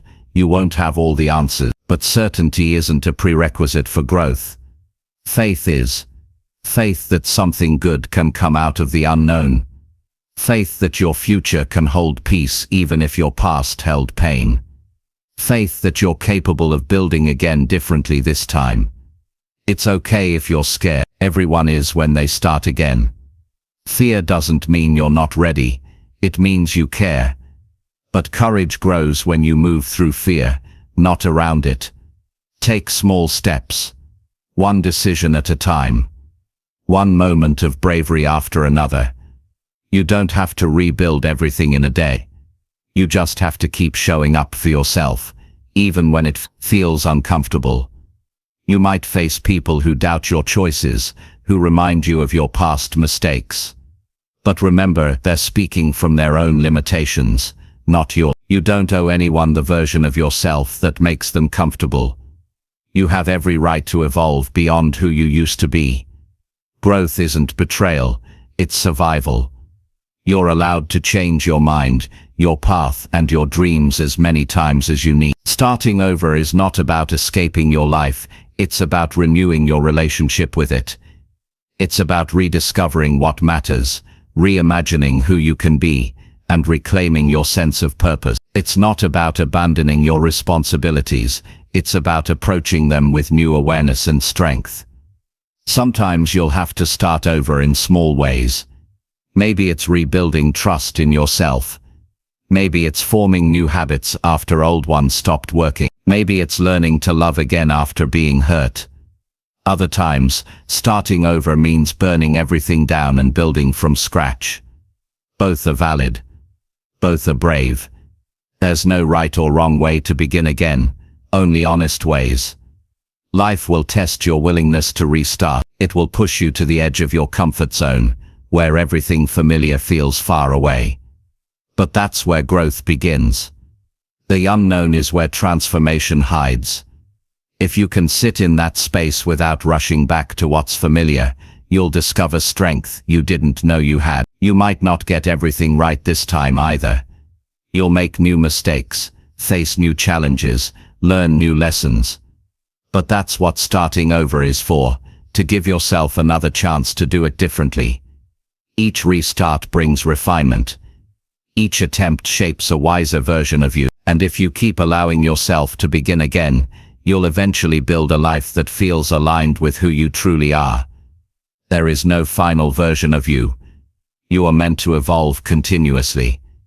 The moment you stop growing, you start decaying. Life is movement, and movement requires renewal. You can rebuild your habits, your mindset, your direction, your dreams again and again if you must. You are not behind, you are just in the process of becoming. So if you're standing in the middle of uncertainty wondering if it's too late to start over, the answer is no. It's never too late. You can begin right now. You don't need perfect timing or perfect clarity. You just need willingness. You just need to take the first small step towards something that feels right. Let yourself start over as many times as needed. Don't carry shame for changing path. Don't fear judgment for trying again. The people who build meaningful lives are not the ones who never fall. They're the ones who never stop beginning. And every time you begin again, you're proving that your hope is stronger than your history. You're proving that no matter what broke you, you still believe in the possibility of better. And that belief, that simple choice to try again, is the foundation of a beautiful life. Chapter 7. Stand tall, and remember you have overcome worse. There comes a point in everyone's life where the weight of what you're carrying starts to feel unbearable. The future looks uncertain, and your mind fills with thoughts like, "I can't do this anymore." But in those moments, when the world feels heavy, you have to stop and remind yourself of something simple but powerful. You have overcome worse. You've walked through storms that once made you doubt if you'd ever see light again. You've been broken, confused, lost and tired before, yet somehow you're still standing. That means there's more strength in you than fear wants you to believe. Standing tall doesn't mean pretending everything is fine. It means refusing to collapse under the pressure of what you're facing. It's a posture of resilience, a quiet declaration that you may be tired, but you're not done. Life has tested you before, and it will test you again. But each time you have come out stronger. You may have scars, but those scars are proof of survival, not weakness. They are reminders that pain tried to stop you and failed. When challenges rise, the first instinct is often to focus on how far you still have to go. You look at the road ahead and think it's too long, too steep, too hard. But when you shift your attention backward for a moment, when you look at all the times you've already made it through what you thought you couldn't, something inside you changes. You start to realize that the person who got you this far is capable of getting you through this too. That realization alone is enough to steady your breathing and strengthen your resolve. The mind is quick to forget its victories. It remembers pain vividly, but lets triumph fade into the background. That's why you must remind yourself deliberately. You've handled difficulty before. You've faced rejection, loss, disappointment and uncertainty. And every single time you found a way to keep moving. You didn't give up, even when you wanted to. You didn't stay broken. You didn't stay lost. You found a way back to yourself. That's the kind of strength you can't fake. That's the kind of strength that's built in silence, when no one's watching. You've survived nights where your heart ached so deeply it felt like it might stop. You've woken up after failure and found a reason to try again. You've held yourself together when there was no one to catch you. These are not small things. These are the moments that shape unshakable people. When life knocks you down again, and it will stand tall, and remember those moments. Remember that you are not fragile. You are seasoned by storms. Standing tall isn't arrogance. It's acknowledgement. It's telling yourself, I've earned the right to hold my head high. Every obstacle you've overcome has added to your strength. Every setback has taught you resilience. Every loss has made you more compassionate, more aware, more human. You don't have to minimize your struggles to prove you're strong. Strength isn't about pretending not to hurt. It's about showing up in pain and still choosing to move forward. Sometimes you'll look around and feel like everyone else has it easier. You'll see people smiling, achieving, moving ahead, and you'll wonder why life keeps testing you. But comparison steals perspective. Those people have their own unseen battle, and your story, your unique path, is preparing you for something that requires the kind of depth only hardship can create. Strength is not given, it's earned through persistence. Every challenge you faced was shaping the foundation of who you are becoming. You faced days where you didn't know how you'd pay the bills, how you'd heal from heartbreak, how you'd rebuild trust, or how you'd find the energy to keep trying. Yet here you are. You didn't quit. You adapted. You learned. You grew. You are living proof that endurance exists inside you. So when life hits again, and you feel that old familiar fear rising, remind yourself it's not the first time you've been afraid, and every time before, fear lost. There's something sacred about remembering your resilience. It brings you back to gratitude. You stop seeing yourself as a victim of life, and start seeing yourself as a warrior of it. You start appreciating how much you've grown through difficulty. Gratitude doesn't erase the pain, but it shifts the focus. It helps you see strength instead of damage, wisdom instead of wound. Standing tall is a daily choice. It's not something that happens once after victory. It's something you decide to do every morning, especially on the hard days. Some days, standing tall means simply getting out of bed and trying again. It means sending that email, showing up at work, or facing a conversation you've been avoiding. Resilience doesn't always look dramatic. Sometimes it's quiet. Sometimes it's just the act of refusing to give up on yourself. You've likely had moments in your life where you thought everything was over. Relationships that ended, opportunities that slipped away, losses that felt too big.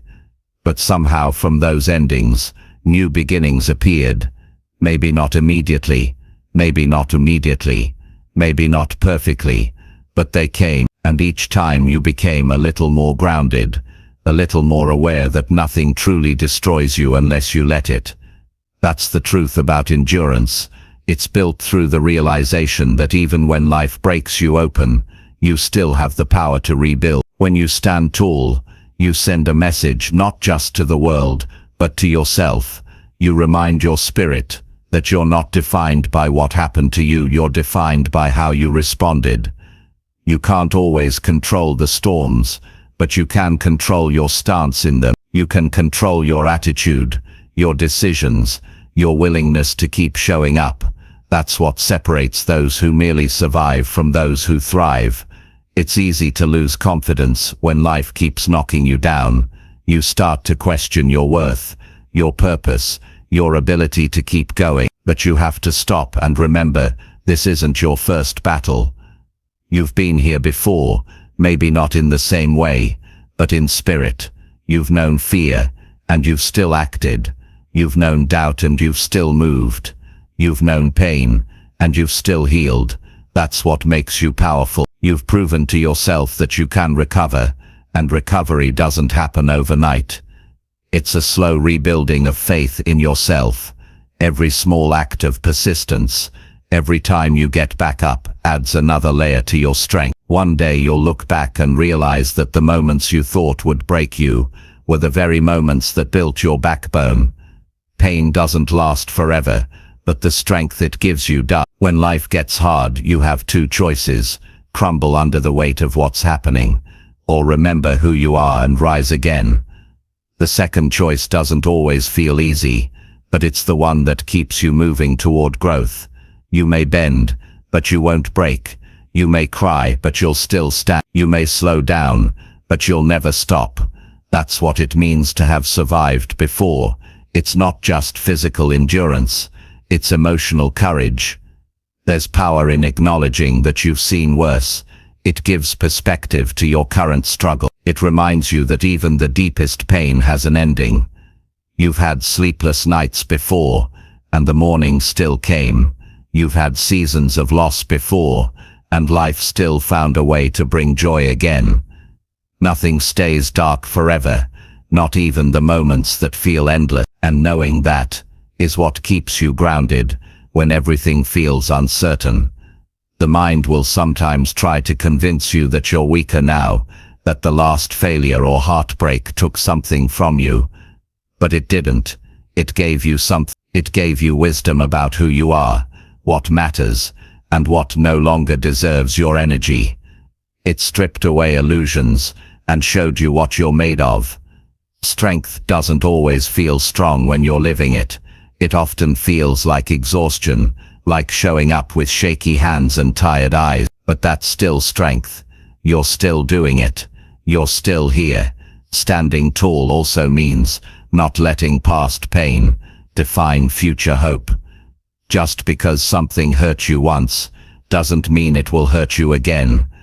Just because someone betrayed your trust doesn't mean everyone will. Just because you failed before doesn't mean you always will. You can honor your past without letting it predict your future. You can carry lessons without carrying fear. The person you are today has survived things that the old you never could have imagined enduring. That's worth recognizing. You've evolved. You've learned resilience that only hardship could teach. You've gained patience, empathy, and perspective. The world will keep testing you, but now you have history on your side. You have proof of survival. You've built a mental library full of evidence that you can overcome. You don't have to wait for life to get easier before you stand tall. Strength doesn't come from the absence of difficulty. It comes from the decision to face difficulty with faith. Even in the moments when your voice shakes, your posture can say, "I'm not done." Every time you do that, you reclaim your power. You remind life that you've been through battles before, and that none of them have defeated you completely. When doubt creeps in, take a moment to reflect on what you've already made it through. Think of the versions of yourself that kept fighting when no one believed in you. Think of the nights you cried but still got up the next morning. Think of the times you were broken but chose kindness anyway. That's strength. That's proof that you can handle what's in front of you now. You've overcome worse before, and you will again. Each challenge may look different, but the same resilient spirit lives inside you. It's the same spirit that's kept you standing through every disappointment, every failure, every loss. You might feel tired, but you're not defeated. You might feel scared, but you're not powerless. You might feel uncertain, but you're not incapable. You have already faced more than this, and made it through. So when life tries to knock you off balance, stand tall. Not because everything is easy, but because you remember who you are. You've been through storms, and still found your way back to light. You've been wounded, and still chosen to love. You've fallen, and still gotten back up. And that means no matter what comes next, you already have what it takes to rise again. You've overcome worse, and that's not just encouragement, it's truth. You've proven it through your history, and every time you remember that, you draw power from it. You stand taller, breathe deeper, and move forward knowing that resilience isn't something you find, it's something you've already built, one challenge at a time. Chapter 8. Protect your peace from things that drain your energy. Peace is not something you find by accident, it's something you protect with intention. In a world that constantly demands your attention, your energy, and your time, protecting your peace becomes one of the most important responsibilities of your life. You cannot live with purpose if you are constantly drained. You cannot grow if everything around you pulls you in 100 directions. There comes a point where you must stop trying to please everyone and start choosing what preserves your calm, your clarity, and your joy. Every day you wake up with a limited amount of energy. You spend it through your thoughts, your actions, your conversations, and your emotions. When you give it away freely to every distraction, every argument, every toxic interaction, you end the day feeling empty, irritated, and disconnected from yourself. Protecting your peace doesn't mean you isolate yourself from the world. It means you become selective about what deserves your energy. Not every problem is yours to solve. Not every invitation is meant to be accepted, and not every opinion is worth responding to. Energy drainers come in many forms: people, habits, environments, and even your own thoughts. Some of them are obvious, like toxic relationships or negative workplaces. Others are subtle, like overthinking, comparison, or trying to control things that aren't in your power. The more you grow, the more you'll realize that peace doesn't come from fixing everything around you. It comes from managing what you allow inside you. The world won't get quieter, but you can learn to move through it calmly. The first step to protecting your peace is recognizing what steals it. Pay attention to how you feel after spending time with certain people, doing certain activities, or thinking certain thoughts. Notice what leaves you exhausted or uneasy. Those moments are clues. If you constantly walk away from something feeling heavy, it's not aligned with your well-being. You don't have to justify why something feels wrong. You just have to honor it. Many people stay in draining situations because they confuse peace with avoidance. Protecting your peace doesn't mean running from responsibility or ignoring problems. It means dealing with things from a place of balance, not chaos. It's not silence out of fear, it's silence out of strength. You can still handle challenges while choosing not to be consumed by them.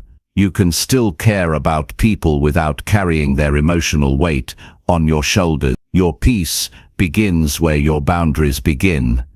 Every time you say yes to something that harms your energy, you're saying no to your well-being. Boundaries are not walls, they're filters. They let in what nourishes you and block what drains you. Setting them may make some people uncomfortable, especially those who benefited from your lack of them. But you're not here to be available to everyone. You're here to live fully. And that means learning to say no without guilt. You don't owe access to anyone who repeatedly disturbs your peace. It doesn't matter if they're family, friends, or colleagues.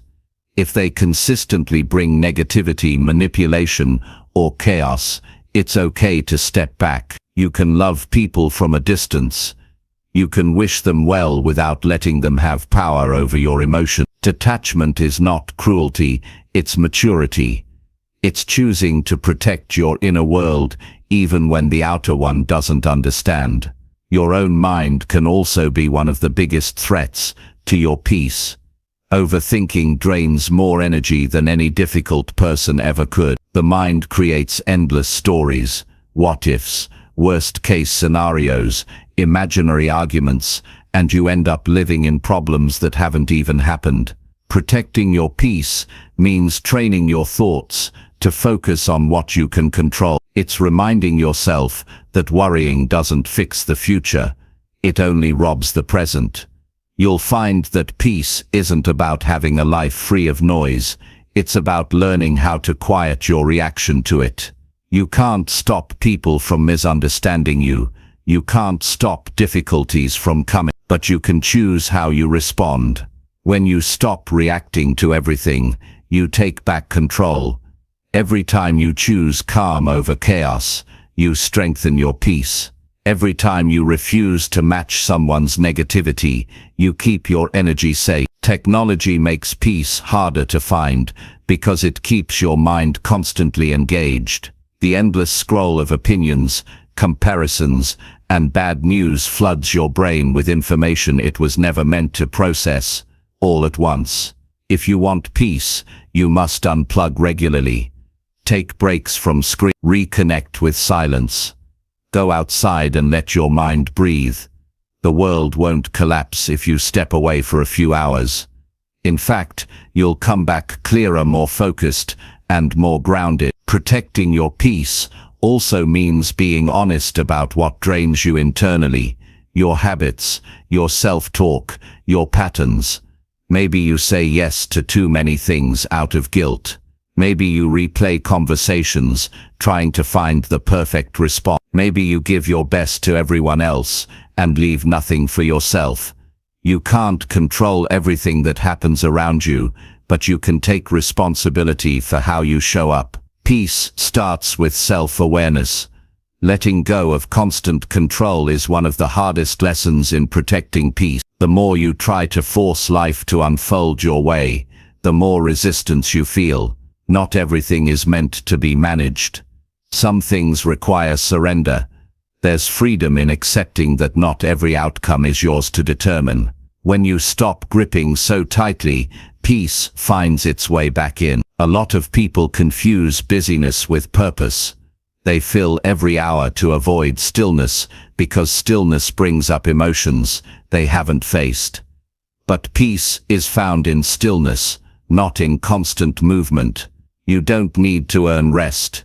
You need to allow it. Taking time to recharge isn't laziness, it's maintenance. If you don't pause voluntarily, life will eventually force you to.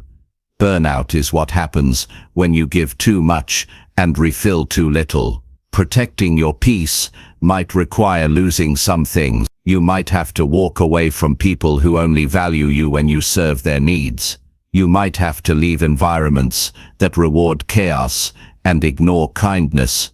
You might have to release habits that keep you exhausted. It's not selfish to prioritize your peace. It's essential. You can't give your best when you're running on empty. Sometimes protecting your peace means choosing silence over explanation. Not every misunderstanding deserves your energy. You don't have to defend your peace to people who are committed to misunderstanding it. The truth doesn't need constant validation. Let your actions and consistency speak louder than your defense. Walking away is not weakness, it's a form of emotional intelligence. It's important to understand that peace doesn't mean constant happiness.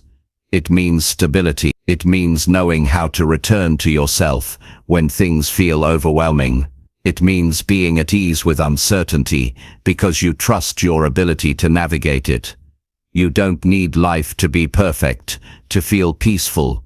You just need to stop letting external chaos dictate your inner world. You'll notice that when your peace grows, some things naturally fall away. The drama you used to engage in starts to bore you. The approval you used to chase no longer matters. The habits that drained you lose their appeal. Peace changes your priority. You start valuing quiet mornings over loud nights, real connections over shallow ones, and authenticity over attention. You may disappoint people when you begin protecting your peace. You may be called distant, selfish, or cold, but that's only because people who are used to chaos often mistake calm for indifference.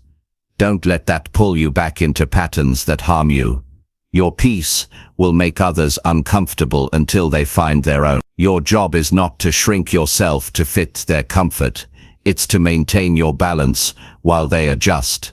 Protecting your peace also means choosing the right battles. Not every situation requires a reaction. Some things don't deserve your words. They deserve your absence. Learn to recognize when silence is the stronger choice. Sometimes peace looks like walking away without explaining why. Sometimes it looks like not replying to negativity, not correcting every lie, not proving your point. The more you value your energy, the less you'll waste it on things that don't matter. Peace grows when you learn to detach from outcomes. When you stop tying your happiness to how things turn out, you regain freedom. You can give your best without obsessing over results. You can love without trying to control. You can work without drowning in perfectionism. Detachment isn't apathy, it's the confidence that whatever happens, you'll be okay. One of the most important parts of protecting peace is self-respect. When you know your worth, you stop negotiating it. You stop over-explaining your boundaries. You stop accepting less than you deserve. You stop staying in spaces that don't value you. The more you honor yourself, the more your life aligns with peace, naturally. Peace also grows in simplicity. You don't need 1,000 things to be happy. You just need alignment. The more clutter, mental, emotional, or physical you remove, the lighter you feel. Create space in your life for things that matter. Meaningful conversations, time in nature, moments of gratitude. The quieter your environment becomes, the louder your peace speaks. There's no perfect formula for peace, because it looks different for everyone. For some it's solitude. For others it's connection. For some it's creating. For others it's resting. What matters is that you identify what restores you and make it a non-negotiable part of your life. Peace isn't a luxury, it's a necessity for a healthy mind and a fulfilled heart. If you've been living in constant stress, it might feel strange to slow down. You might even feel guilty for resting or saying no. But peace is something you must learn to tolerate. The nervous system that's used to chaos needs time to adjust to calm. It might feel uncomfortable at first, but with practice, it becomes natural. Eventually you'll wonder how you ever lived without it. Protecting your peace doesn't mean life stops being challenging. It means challenges stop controlling you. It means you can face difficulty with clarity instead of panic. It means you can make decisions from wisdom instead of emotion. It means you finally understand that peace is not the absence of problems. It's the ability to remain grounded while handling them. You've given your energy away long enough. You've spent too much time trying to please, fix, or prove. Now it's time to guard what matters most. Your calm, your clarity, your peace, because when you protect that, everything else falls into place. Your relationships become healthier. Your decisions become wiser. Your life begins to feel lighter. Peace isn't something you find once and keep forever. It's something you choose again and again every day. Each time you decide not to let something drain you, you're protecting your spirit. Each time you choose calm over reaction, you're honoring your growth. Each time you walk away from what disturbs your peace, you're saying to the world, I respect myself. And that, more than anything, is the foundation of a life that feels truly free. Chapter 9. Choose effort. Today, even when you lack motivation, there will be mornings when you wake up and feel nothing.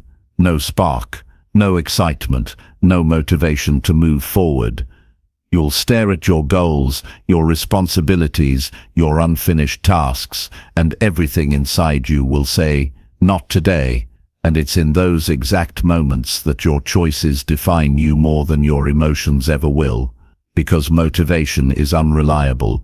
It comes and goes like the weather. Effort, however, is something you can control. When you choose effort, even when you don't feel like it, you start building something far more powerful than motivation. You build discipline.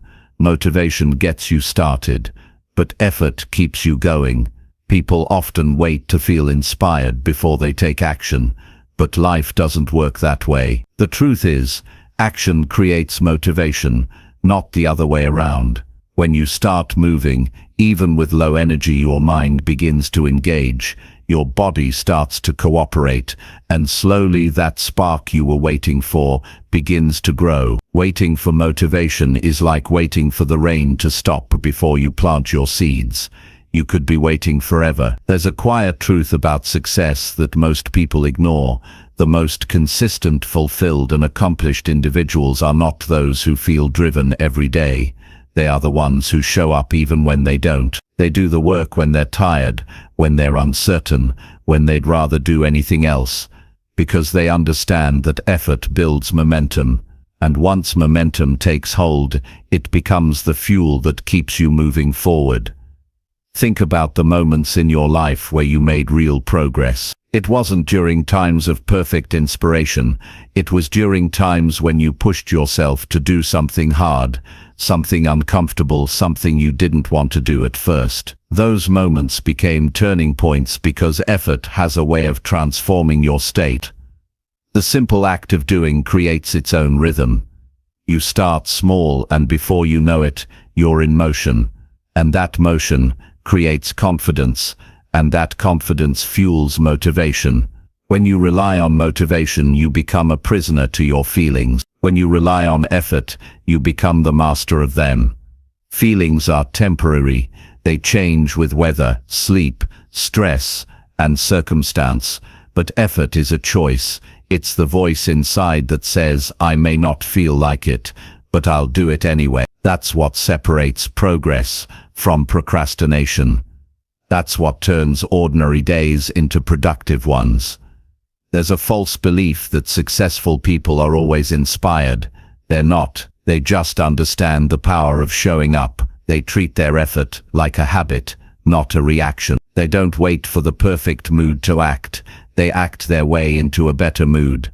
They know that consistency beats intensity. You can't rely on bursts of energy to carry you through life. You have to build a rhythm of daily commitment.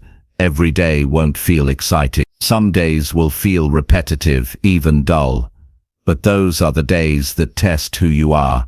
It's easy to work hard when things are new or thrilling. But growth happens in the ordinary, in the unseen hours, in the moments where no one is watching. Those moments build character.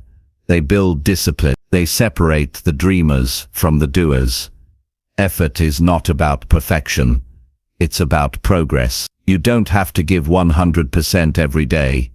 Some days 70% is enough. Some days 50 is all you've got. What matters is that you keep giving something. Every bit of effort, no matter how small, compounds over time. The person who keeps going, even slowly, will always outpace the one who waits for perfect conditions. When motivation disappears, your mind will start making excuses. It will say, "You're too tired," or "It doesn't matter if you skip today," or "You can start fresh tomorrow." But tomorrow often becomes next week, and next week becomes next month. The hardest part of effort is starting. Once you begin, even for 5 minutes, resistance starts to fade. That's the secret. Don't focus on finishing the entire task, focus on starting it. Your body and mind respond to repetition. The more you practice effort, the easier it becomes to take action without overthinking. It becomes muscle memory. Just like an athlete trains to move even when exhausted, you can train your mind to act even when unmotivated. The more often you show up, the less emotional energy it takes to begin. Effort becomes instinct. There will be days when you give everything and see no immediate results. That's when most people quit. But effort doesn't always show its rewards right away. Sometimes the progress is invisible for a while. Sometimes it's building silently beneath the surface, preparing to reveal itself when the time is right. Don't mistake slow growth for no growth. The process is working even when you can't see it.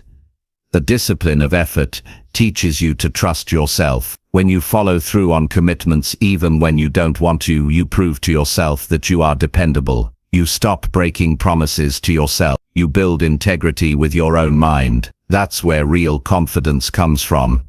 Not from hype or outside validation, but from knowing you can rely on your own consistency. When you feel unmotivated, remind yourself of your why. Why did you start in the first place? Why does this goal matter to you? Why would you regret quitting? Your why gives meaning to your effort. Without it, every challenge feels pointless. But when your effort is tied to purpose, even the hardest days have value. Effort becomes an act of alignment, not obligation. Effort also shifts your focus from feelings to identity. Instead of saying, "I need to be motivated," you start saying, "I am the kind of person who does what needs to be done." That identity shapes behavior. Every time you choose effort, you reinforce that identity. You're telling yourself, "This is who I am, someone who follows through." And that repetition builds a powerful internal belief. You don't need to conquer the entire day to make it count. Effort doesn't always look grand. It often looks quiet. It looks like waking up and making your bed when you'd rather stay in it. It looks like showing up for work when you feel uninspired. It looks like going for a walk when your mind says rest. Small efforts repeated daily are what build the foundation of change. When motivation is gone, routine becomes your anchor. Create habits that guide your behavior even when your emotions fluctuate. Your morning routine, your planning, your moments of reflection. All these serve as structures to support effort when your feelings calm. A strong routine saves you from relying on willpower alone. It turns discipline into rhythm. It's natural to have days where you question your progress. You'll wonder if the effort is worth it, if you're actually moving forward. But growth doesn't happen in dramatic leaps. It happens in gradual shifts. Each small act compounds quietly, preparing you for breakthroughs later. Think of effort like bricks. You lay one each day, and over time you build something strong enough to hold your dream. You will also face seasons of fatigue, both mental and emotional. It's not about pushing yourself to exhaustion. It's about staying consistent within your capacity. Rest when you need to, but don't mistake rest for quitting. Rest is part of effort.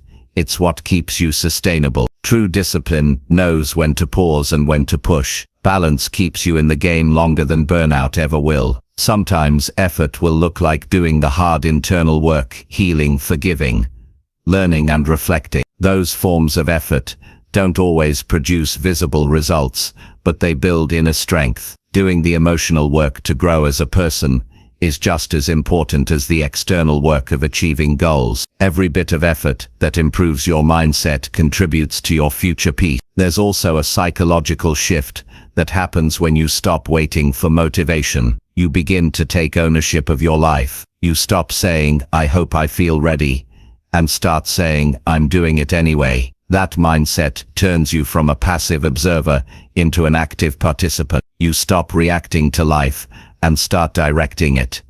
Effort creates momentum, and momentum creates results. Once you're in motion, things get easier. You start to feel progress, and that progress becomes addictive. But you can't reach that point if you keep waiting for inspiration. The first few steps are always the hardest, but they're also the most important. Once you push through that initial resistance, everything begins to flow. There's a saying that discipline weighs ounces, while regret weighs tons. Every time you choose effort, you lighten the weight of future regret. You'll never look back and wish you hadn't tried, but you will look back and wish you hadn't waited. Effort today builds peace tomorrow. It's not about instant gratification. It's about earning the satisfaction of knowing you gave your best, even when it wasn't easy. Choosing effort is about trust. Trust that what you're doing now will matter later. You might not see the results immediately, but every action counts. Every repetition strengthens your skill. Every decision builds resilience. Every completed day of effort moves you closer to who you want to become. That's how transformation happens. Gradually, through countless small choices to try again. Even on the days you feel disconnected, your effort matters. It's the bridge between intention and reality. Without it, dreams remain ideas. With it, they become visible. You may not be able to control motivation, but you can always control effort. That's your power. That's your freedom. And there will be days where your only accomplishment is that you didn't give up. And that's enough. You don't need to conquer everything in one day. Sometimes effort simply means holding your ground. It means doing what you can with what you have, even if it's not perfect. Because perfection isn't what changes your life. Persistence does. So when you wake up tomorrow and feel that familiar lack of motivation, remind yourself that feelings don't determine your destiny.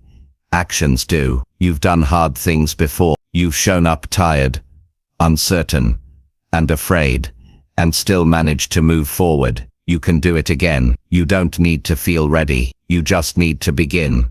Choose effort today, even when you lack motivation, because effort is what builds your life one choice at a time. It's what turns dreams into reality and goals into habits. It's what separates those who wish from those who achieve. You don't have to feel inspired.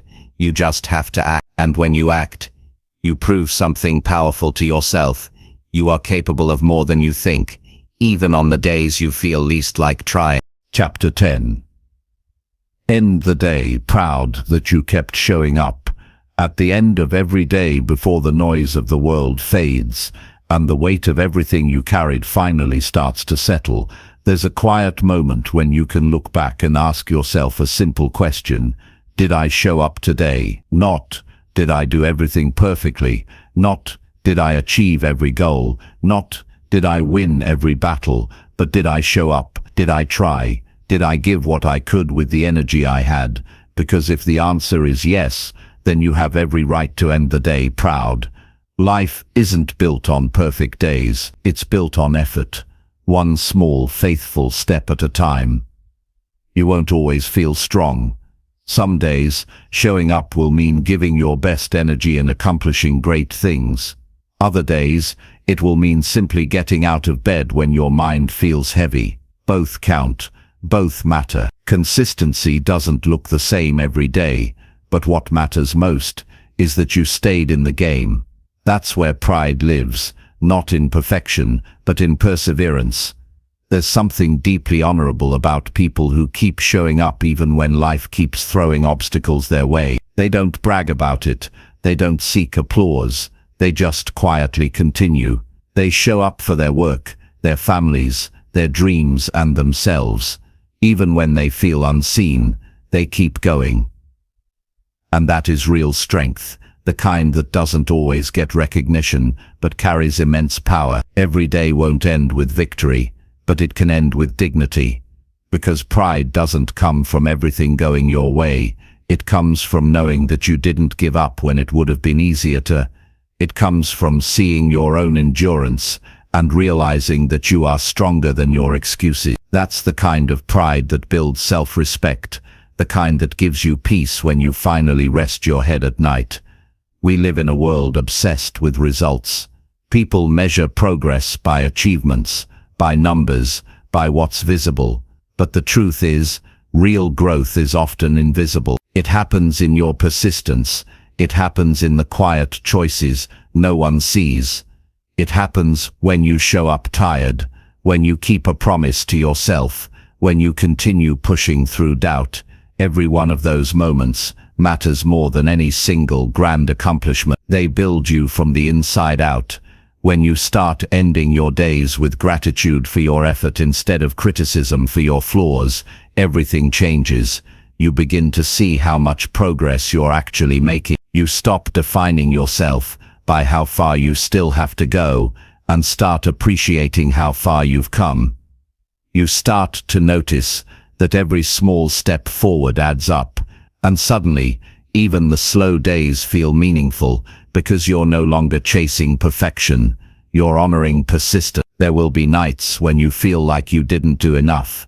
Your mind will replay everything you didn't get to, every mistake, every missed opportunity. But before you let those thoughts take over, pause and remember that showing up is never wasted. You might not have achieved everything, but you kept moving. You didn't let discouragement stop you. You kept yourself in motion, and that's what matters most. There's a quiet pride that comes from knowing you didn't let your emotions dictate your efforts. Maybe you didn't feel motivated, maybe you felt uncertain, but you still did something. Even a small step in the right direction has value. Progress is built through imperfect effort, repeated consistently, and when you recognize that, you stop needing constant validation from outside sources. You start finding pride within yourself. When you go to bed at night, don't measure your day by how much you finished. Measure it by how much heart you gave. Were you kind? Did you try? Did you face discomfort without running from it? Did you keep moving even when it wasn't easy? Those are the things that define a meaningful day. Because success is not a single event. It's the accumulation of small wins and quiet courage. Some days will stretch you thin. You'll feel overwhelmed, tired, maybe even defeated. But even then, showing up matters. The courage to face an imperfect day and still give something is one of the purest forms of strength. You may not see the rewards right away, but every time you push through, you're building resilience. You're teaching your mind that no matter what happens, you can rely on yourself to keep trying. Pride at the end of the day isn't about ego. It's about self-respect. It's about knowing that even in your worst moments, you didn't abandon yourself. You stood by your goals. You showed up for your responsibilities. You kept walking when it would have been easier to stop. And that's what makes your journey meaningful. Because someday, all the small days when you kept going will add up to something extraordinary. You might not notice the transformation as it's happening. Change often hides in plain sight. It doesn't announce itself with fanfare. It grows quietly while you're busy doing the work.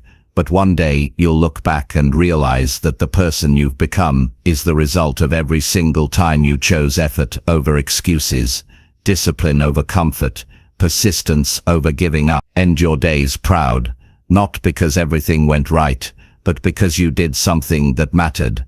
Maybe you showed up for someone who needed you. Maybe you took care of your health. Maybe you stayed calm when things went wrong. Maybe you kept your promise to stay patient, to learn, to try again. Pride grows when you recognize the value in small victories, because those small victories are what create a life that feels full and grounded. People often underestimate the power of consistency, because it doesn't always bring instant rewards. but think of a stonecutter who hits the same spot on a rock 100 times without seeing a crack. Then on the 101st strike, the rock splits open, not because of that final hit, but because of all the hits before it. That's what showing up does. Each day's effort adds pressure, until one day everything breaks open, and your persistence pays off. There's something deeply peaceful about closing your day with gratitude for effort instead of regret for inaction. You begin to sleep better when you know you gave what you could. You rest easier when you stop demanding perfection and start appreciating progress. Life feels lighter when you realize that showing up is enough, that progress doesn't require heroics, it just requires commitment. Sometimes showing up means doing something for yourself that no one else understands, taking a break, saying no, choosing rest over burnout. Those moments count too. You can be proud of yourself for protecting your energy, for choosing balance, for refusing to let the world push you past your limits. Showing up doesn't always mean hustling. It means honoring what your mind and body need to stay steady. When you lie down at the end of the day, reflect on how you carried yourself through the hours. Maybe you made mistakes, maybe you felt distracted, but also notice how you kept coming back, how you tried again after each misstep. That ability to reset, to refocus, to keep going despite imperfection, that's the essence of showing up. You are not supposed to be flawless. You are supposed to be faithful to the process. You can't control every outcome, but you can control your effort. You can control your attitude, your reaction, your persistence. That's all that's ever been required of you. If you gave what you could today, if you tried to do better, if you faced something uncomfortable instead of running away, that's enough reason to feel proud. You don't have to wait for big milestones to feel fulfilled.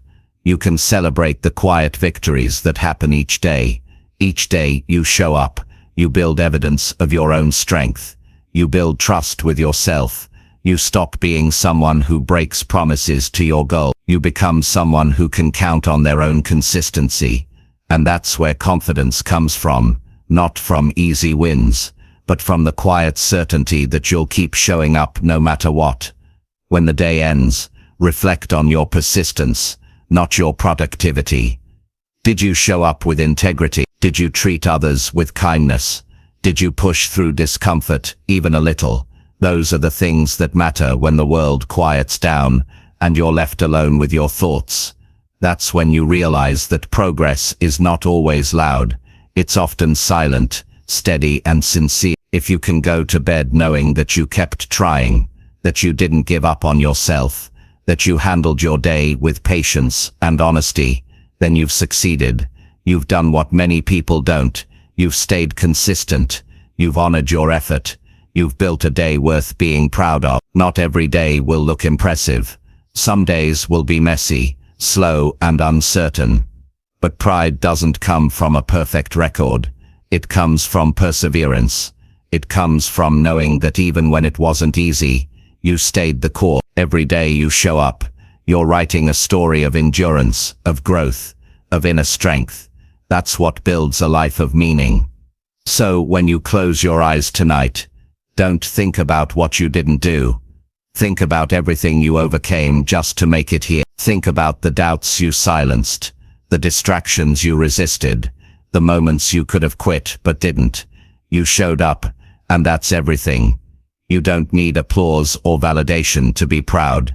The quiet pride of effort is enough, because when you keep showing up, day after day, even when no one notices, life begins to change.